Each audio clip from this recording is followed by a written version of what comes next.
Good morning and welcome to the Point. It's going to be a memorable political week. There'll be a confirmation hearing for a potential cabinet secretary from right here in West Michigan and the inauguration of a new president. I'll be in Washington for that, but here in the state there's a lot going on too. It's the governor's State of the State address, and there's already a new legislature that has been constituted. It's the 99th. They're already getting down to business, and one of those representatives, the Speaker Pro Tem, Lee Chatfield, has an idea. He says he thinks he wants to eliminate the state's income tax. We talked to him about that and other issues. Representative, let's talk about this. As you and I talk, this is the first day of a brand new year. Most of this interview will air on Sunday, so there will be a few days that pass. But what is your anticipation as you get ready to start with a bunch of new members and a new agenda to some degree with new Speaker Pro Tem? Yeah, well, we have an excellent Speaker of the House, Tom Leonard. He's a great leader of our caucus. I'm excited about serving with him. And ultimately, out of the gate, when we're coming out and we're going to be introducing bills, fundamentally what we believe is we think the less government there is and the less involvement there is in people's lives, the better. And we're going to try to provide tax relief to people. And we think the people of the state of Michigan and across the country sent a message in this last election. They want real action. They want less politicking, better governing, more action, and that's what we intend to deliver.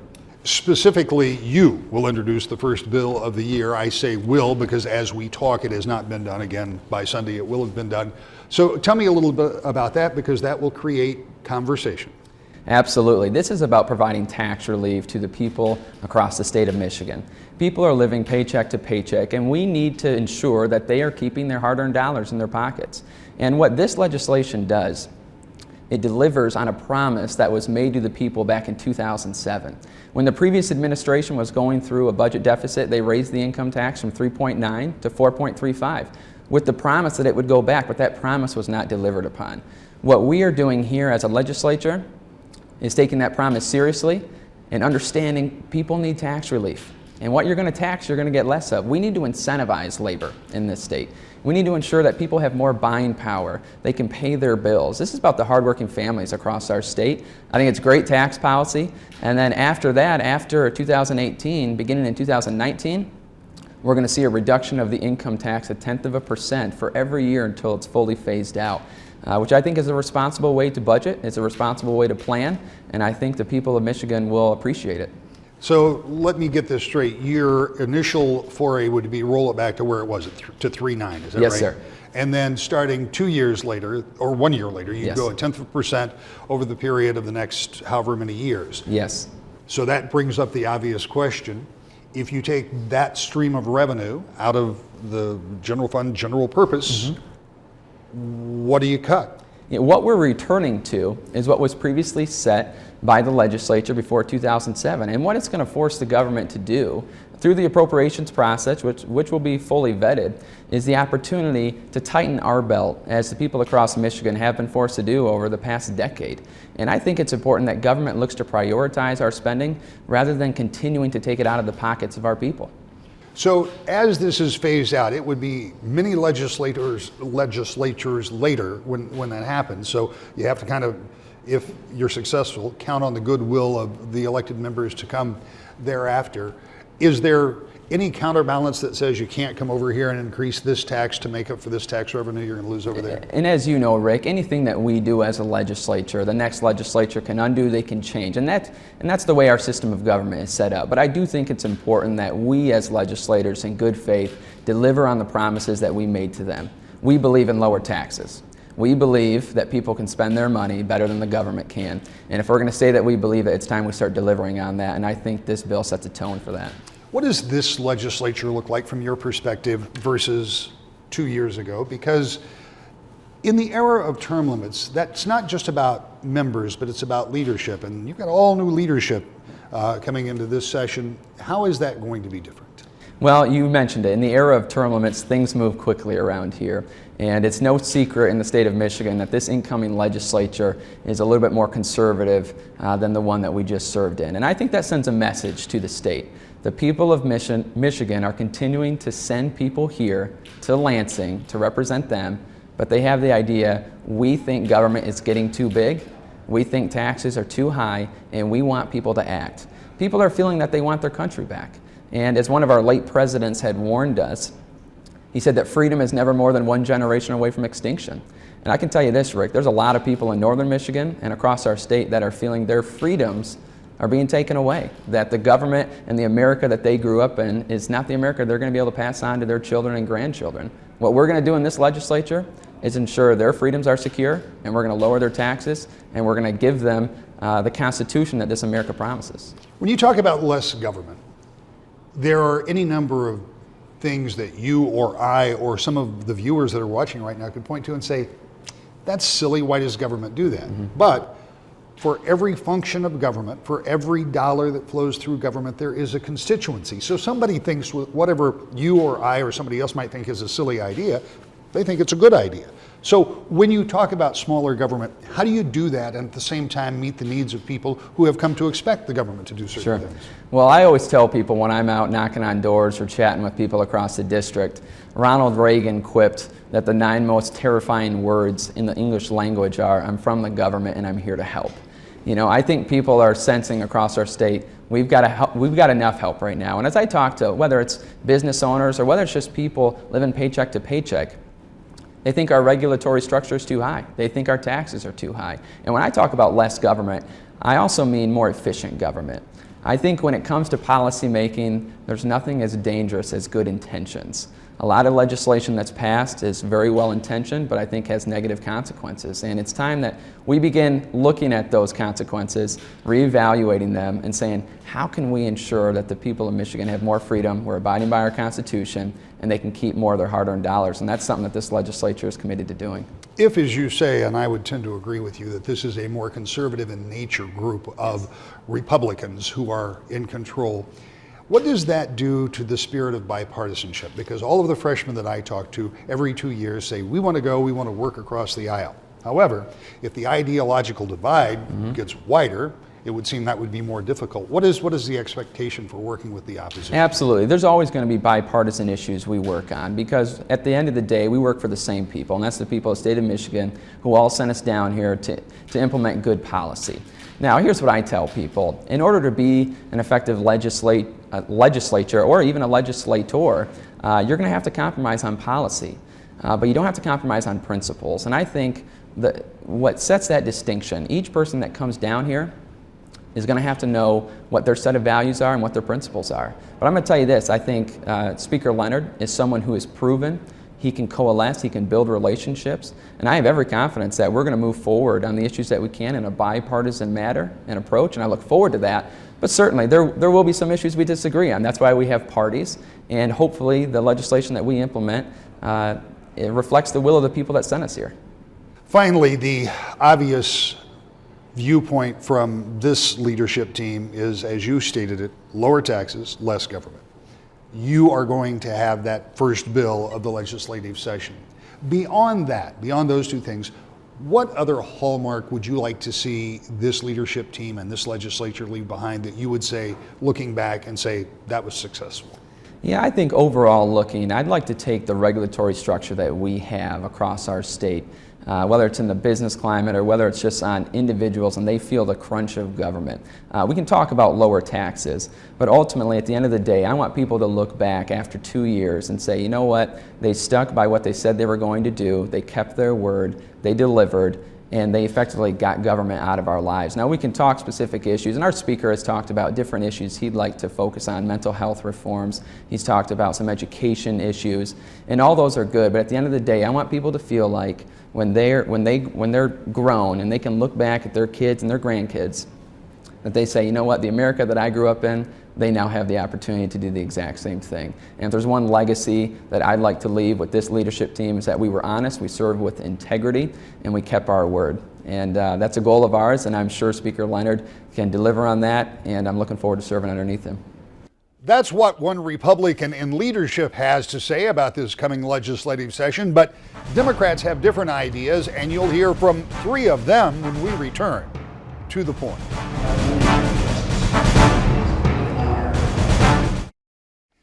Welcome back to the Point. Well, you've already heard from Republicans in the new Michigan legislature. Now let's hear from the Democrats. 3 different Democrats from different areas and each serving at a different point in their career. Winnie Brinks from Grand Rapids is entering her final term. Terry Sabo from Muskegon is entering his first. And John Hoadley from Kalamazoo is going into his second term. They all have a different take. Let's listen to what they have to say.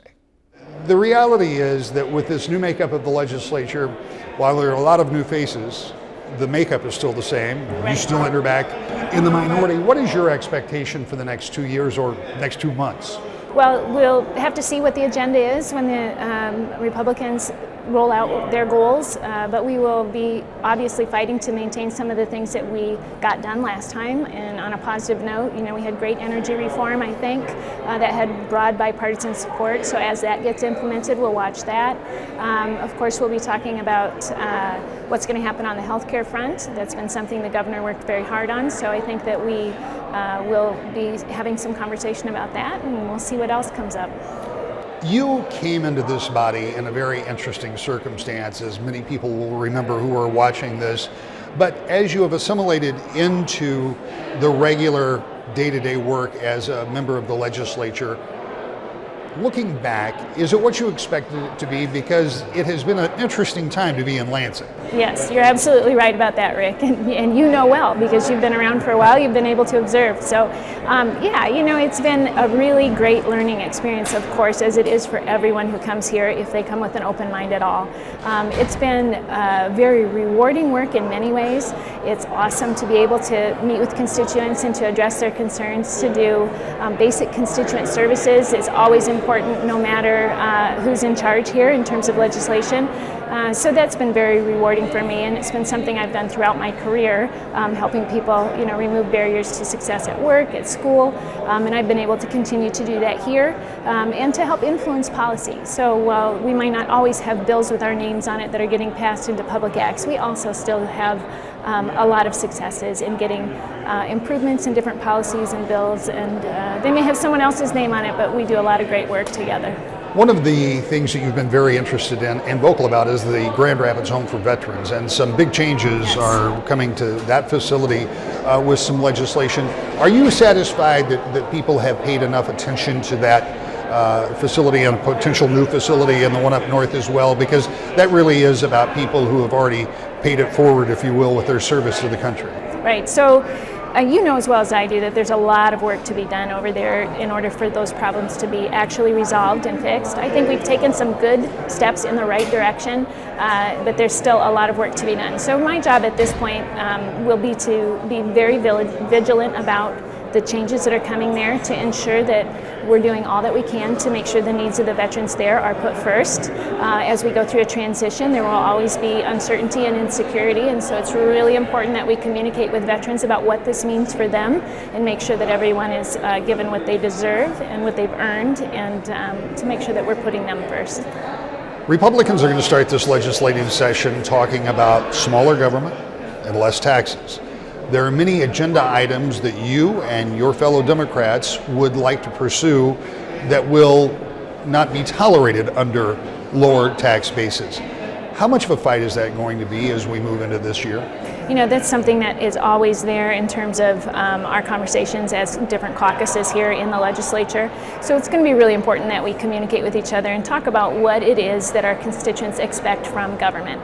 What is the basic thing that they want their government to do for them when it comes to infrastructure, when it comes to things like clean water and Flint? What is the role of our state government in that, and making sure that we are putting our constituents' needs first and that we are adequately funding those basic services. Education is another example, and you'll know that that's always an ongoing discussion. So as far as we can bring data to the table and talk about the education adequacy study that's been done, the additional work that's being done there, if we can make our case and help our constituents understand what's at stake for them, I think that we will be able to have a productive discussion here in Lansing with our counterparts. Obviously, you've laid out much of what you want to do. Is there one specific thing that you're going to be focused on this year, or is it pretty much just trying to keep up with those issues that you've always been working on since you've been here? We will continue to address those issues. There will be other other issues I think that come up as we explore the healthcare implications of what's going on nationally and at the state level. We have the opioid addiction issues that I'm particularly interested in seeing if there's more that we can do. We'll also continue to have veterans issues, as we mentioned before, that I think we need to be very vigilant about. Well, this is the day. You campaigned hard, you got through the primary, through the general, here you are, you're now a state representative. And as this session begins, just give me your expectations as a freshman in the minority. What do you hope to achieve, or what do you hope the body achieves? Well, really, I hope that we can really follow through on a lot of the things that we've been talking about in our orientation sessions, at least for the freshman legislators coming in, and that is working across the aisle, working together to really for the benefit of all of Michigan's residents. And that's one of the expectations that I have, is that we're going to be able to do that. One of the things that you were very interested in was promoting the West Coast, because obviously you think there are a lot of important and good things happening in the Muskegon area. And I believe you told me during one of our interviews leading up to the election that there are a lot of people that just don't know about some of the activities that are going on. What have you found now that you've been working with some of your colleagues here? Are people becoming more aware? Oh, yeah, I think so. I've really been working hard on that, trying to make sure that people don't forget about us on the west side. Actually, I've invited some people to come over to Muskegon and go down the luge with me, some other fellow legislators.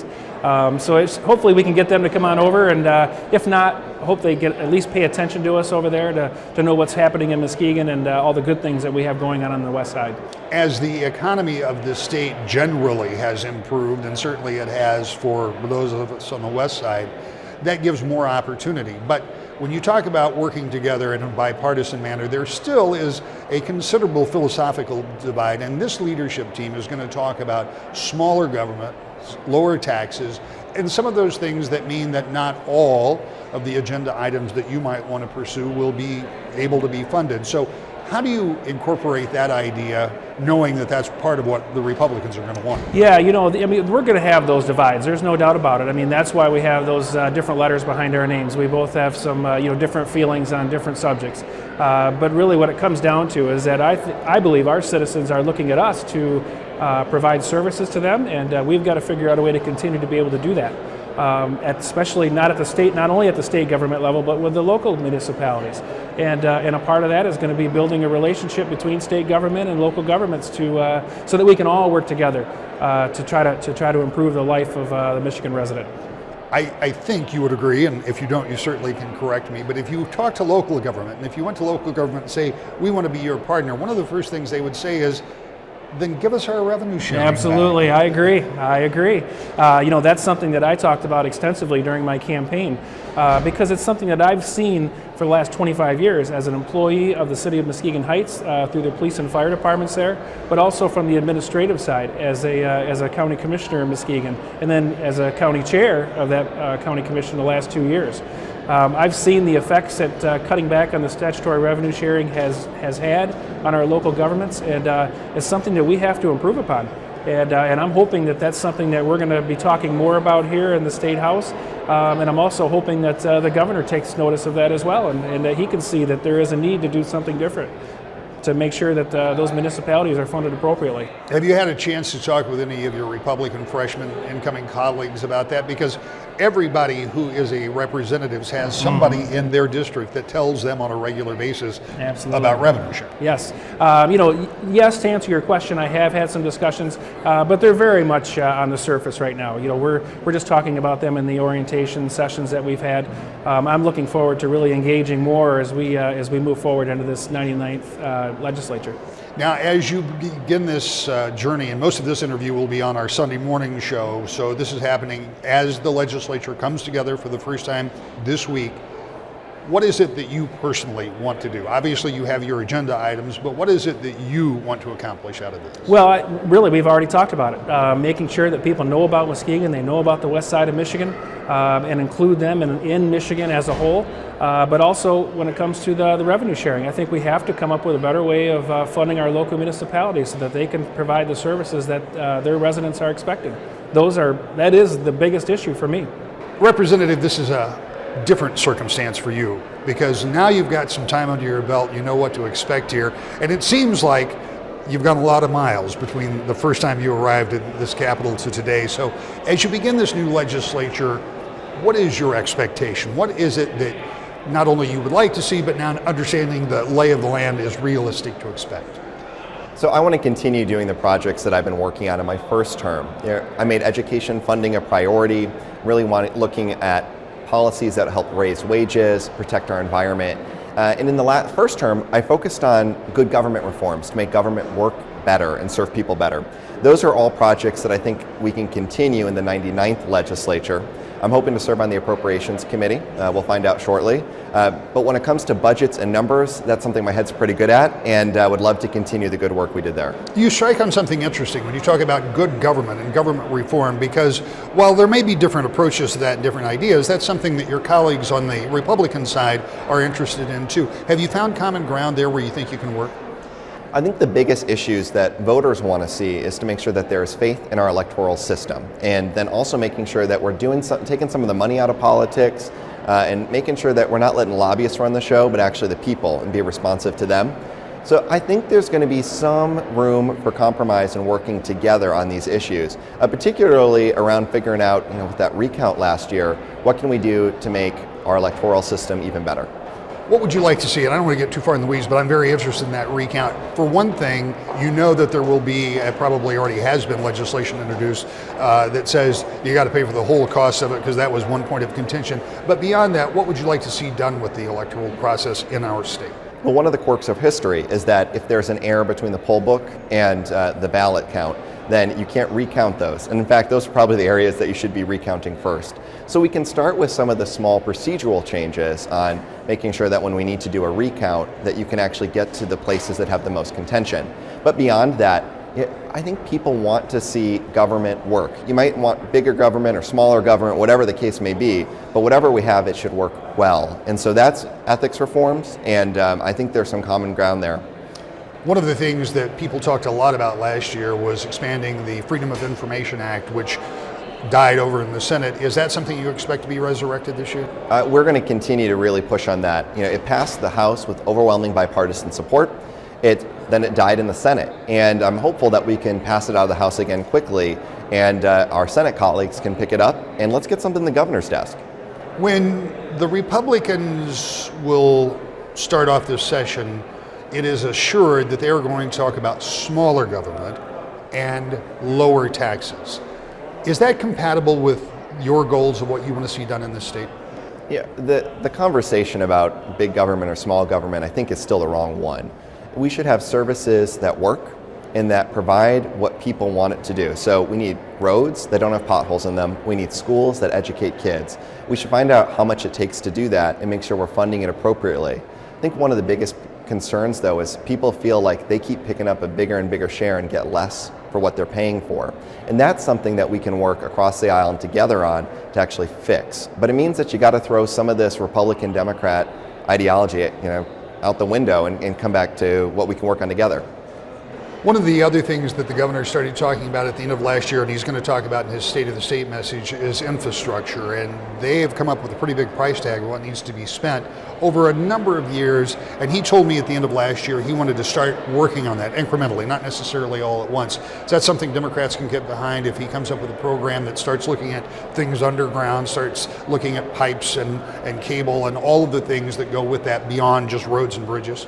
Well, we actually started that conversation last year, and I remember the governor's budget asked for some infrastructure funding, but it ultimately did not make it much into the final budget. So this is something that we've been talking about, and now we need to actually do. It's going to cost a lot to fix the stuff that you don't see. But the thing I keep remembering is that our grandparents or great-grandparents paid for this in the first place, and our job was to maintain it, and we've sort of been let off the hook on that. So now's the time that we got to put our money where our infrastructure is, make sure we have meet our needs today and into the future. We're back with a final thought next, To the Point. It's a busy week. We'll have it all covered, and next week we'll talk about what went on in Washington. We'll do it all Sunday morning at 10, right here, To the Point.